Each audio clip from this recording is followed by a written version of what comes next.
enough time has passed. This manga is goated in my book already. I picked up the first 2 volumes because I wanted to see what the hype was about. Fell in love with it, read the manga. Yeah, bro. And to think all we just read, yes, you and me, especially if you read the manga, you and me, which is why you're clicking on this video. Yeah, bro. All that is just, oh my god, bro. Just part one.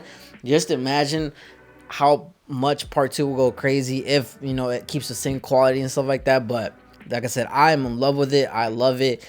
Definitely worth it in my personal opinion. Now, we'll be giving spoilers, so I highly suggest, if you haven't read the manga, don't click on this video. But if you don't care, you just want to hear my thoughts on it, then by all means. But yeah, like I said, I remember when this manga first came out, there was like memes about it and stuff like that. I would see it all over my TikTok feed and on Twitter. But then obviously, as you know, time went by and stuff like that, I don't know how long it's been, maybe like 2 years or a year since the manga's been out. I want to say roughly 2, maybe a little bit longer than that, but I want to say 2 just to be safe. But yeah, it's test of time is here to stay. It is really here to stay. And honestly, if it gets a proper anime adaptation, it will do numbers. Because I feel like a lot of people like animes with good fights and stuff like that, and good decent storytelling. And this manga does not shy away from that. It has good fights, in my personal opinion, really good storytelling, good world building, great characters, a good MC, because he doesn't come off as annoying or anything like that. And now, if you're wondering, like, pretty much like the synopsis of the plot, pretty much you're introduced to our main character, which his name is Chihiro. He's about like teenage years, but like pretty much his father gets killed, so it's kind of like a revenge story. And you're introduced to 7 swords. Now, you're essentially introduced to like 6 swords, and pretty much there's this group of villains called the Hishaku, and pretty much they're trying to capture all the enchanted blades for, you know, their use of power and stuff like that. And our main character is trying to retrieve those blades and stuff like that. So that's kind of like where the story starts off and stuff like that. But I mean, I feel like it sounds good enough to get people hooked, because I like revenge stories. I've always been a big fan of revenge stories and stuff like that. Now, obviously, it depends like how, like, you know, the author executes that, how it goes about it and stuff like that. But for me personally, I'm not gonna lie, it wasn't that hard to get into the manga, because, bro, within the first arc of the story, you got introduced to a super badass main villain. His name is Sojo, I believe. Already goated in terms of like villain. And then, I'm not gonna lie, as you go by the arc, because how many arcs are there right now in kagurabachi? 1 minute later. I think there's like 5 arcs, something like that. So there's not that many arcs, but the arcs are really good, and I feel like they just add more and more, and they kind of lead one to another until you get to the very end. And like I said, spoilers alert, but at the very end, you pretty much get introduced to our main villain. Like, you're kind of foreshadowed by him at the beginning of the story, and then towards the very end, he's finally kind of released from what we saw. And that's pretty much where part ends. Pretty much the main villains win and the heroes end up losing, and society, as you see, is going to change and stuff like that. So now we're going to see how the heroes are going to respond to that. And it's so cool, because like it's so fascinating, because you can tell that the author really likes his villains and how he set it up and stuff like that. And as I read it and as you read it, because like I said, everybody interprets things differently, but I think one of my favorite aspects about kagurabachi is like there's really no black and white. Like, obviously, you know what's good, you know, as a reader and stuff like that, and like as the hero, like you understand, like, you know, you want to root for the hero because you know he's going to do good things. But for the villain side, it's not necessarily just, you know, black and white. Like I said, there's a gray morality, like where you understand why the villain feels this way and why they're doing it. And they do have you know, you can understand like why they're doing it. Obviously, maybe just not agree to the extent that they're doing it, but like I said, the thing I like about, you know, the antagonists in kagurabachi is that they feel human, and you understand why they do certain things. Now, don't get me wrong, you obviously got the villains who, you know, are just in it to, you know, kill, or, you know what I'm saying, just, you know, they want to what it feels like to, you know, just have a fight or a strong fighter. But you get what I'm trying to say. Like, it's one of those things, like, I like the villains because I can understand them, I can see like why they're doing this and what's their motives and stuff like that. So I think that's a really cool aspect. Another great aspect that I like about the series more than anything too, as like when it comes to the manga, is the characters, specifically our MC, because he doesn't come off as annoying to me. Like, he comes off as like pretty chill. Like, don't get me wrong, like obviously he wants revenge for his father and stuff like that, but it's not like to where like other protagonists, like kind of in the past, like where they start off as annoying and then eventually you kind of warm up to them. I feel like for the most part, you're I feel like for the most part, even at the beginning, you will like our MC. He does come off as edgy at times, but not too bad to where you're kind of like grossed out by him, I guess you could say, because he's a really chill guy, in my personal opinion. I really like him, and I like his attitude towards everything and stuff like that.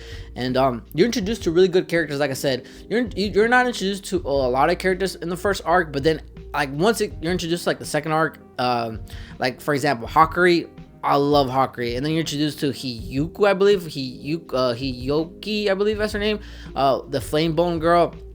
She is goated. I cannot wait for her to see it in part 2, more of her, because where was she at in the raid arc? Like, she was nowhere to be found. Another character that I really want to see in action too a lot more is Shiba, because I feel like he knows a lot that we didn't know and stuff like that. But like I said, one of my favorite things about this manga as well is like our main antagonist. I believe his name was Soga, and pretty much like you had, like I said, you were introduced to like 6 enchanted blade users, and there was like a war in the past, and pretty much they were battling against Soga to defeat him and stuff like that, and put him away. But they make it seem, and they tell it in the story, like as the story goes on and stuff like that, they make it seem like the enchanted blade users were the one who put him away and stuff like that, but it was not like that. Like, once you find out the truth of what happened and how he got taken down, you're just like, oh shit, this dude is so fucking strong. And when it comes to villains, like I said, our main villain, if you're one of those person who like loves a villain that's like aura farming,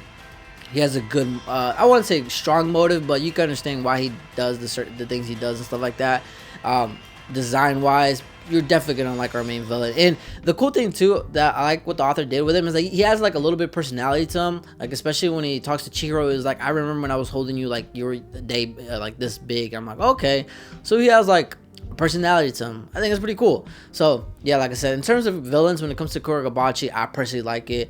Now when it comes to our heroes, I personally like it. Like I said, there's a lot of characters that the author introduced towards the very end, like in the raid arc, and I just can't wait. Like for example, Hakuto, I believe that was his name. He looks fucking Mexican, dude. I cannot wait to see more of him. Another thing that I really like about this manga too is how the author like dude, when you're reading like some of the fight scenes, and by the way, the fights and how they're choreographed in the manga, so well done, which is why I'm hoping like when it gets to anime adaptation, I pray it gets a sick adaptation. It all comes down to the studio, obviously, storyboarding and everything, but more than anything, like what studio is doing it and stuff like that. So I'm really scared, but at the same time, I'm really excited to see who's gonna pick up the manga and who's gonna adapt and stuff like that. Because for a manga this good, and for already have to have a community, I promise you, when the anime drops and if it's really good, it's going to take off. Like you got everything. Like for the recipes right there for you. It's like right there.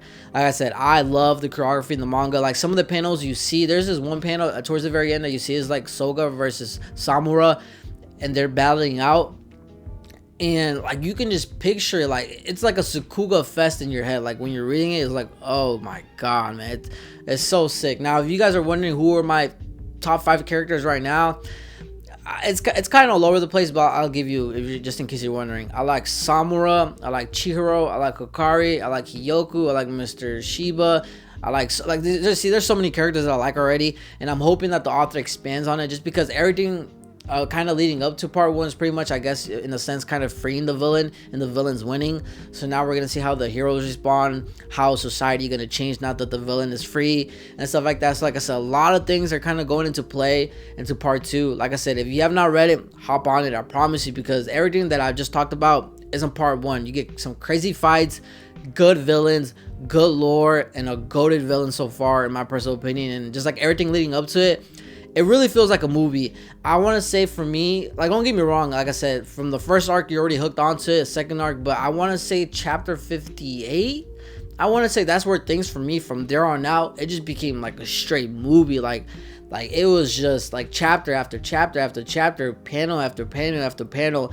And one of my favorite things about the manga, like I said, like there's so many fights, but like it tells a story through its fights, and it's just phenomenal. Like I said, I love the paneling. It really feels cinematic. Some fights in the manga, like you could tell that like the author's like a huge fan of like movies and stuff like that, because it really feels really cinematic when you're reading it. But like I said, I personally love the manga. It is one of my favorite mangas currently out right now. It's up there with Gachi Akuta, JJK Modulo, And just like I said, hopefully it keeps this quality up as the future goes on and stuff like that. Because it does, it's definitely gonna be remembered, you know, and pretty much a Hall of Fame when it comes to mangas. And you know, when you ask people like, "Hey, what's your favorite manga or what's your favorite anime?" If it gets a proper anime adaptation, kugarabachi is one of them ones, and it's here to stay. Like I said, it started off as a meme, but it delivers, bro. It delivers. It's worth the read. I can understand why a lot of people love it. I love it because at the end of the day, bro, as I get older, I don't give a fuck. I'm always going to be a fan of just fighting manga. I'm just a huge, you know, fighting junkie. I like to see fights. I like to see fights get resolved. I like to see like arguments get resolved through fighting. That's just always been me. That's, you know, that's why I love certain animes and stuff like that. I don't care how mainstream it gets. It's a reason why it's popular. But yeah, like I said, I personally fuck with it. Like I said, this is my thoughts, giving my thoughts overall about kugarabachi, what I think about it and stuff like that. But yeah, y'all can let me know what y'all think. But me personally, like I said, it's one of my favorite mangas out currently. I should just go checking it out if you haven't already, because I'm not gonna lie, part of me kind of wants to gatekeep this. I'm not gonna lie, I really do. Don't get me wrong, I want the manga and anime to blow up, like once it, you know, yeah. Obviously, like I want the anime to do well once it gets adapted, and the manga, you know, I want it to continue going strong. But it's one of those things like I low-key want to gatekeep it to myself because it's that good. But like I said, just want to share my thoughts on it because I loved it. And yeah, like I said, y'all could put me on different mangas so I could maybe review in the future and just get my thoughts on it and whatnot. But yeah, like I said, just want to get my thoughts on it. Let me know what y'all think, if you read the manga or not. Curious to hear y'all's thoughts. And yeah.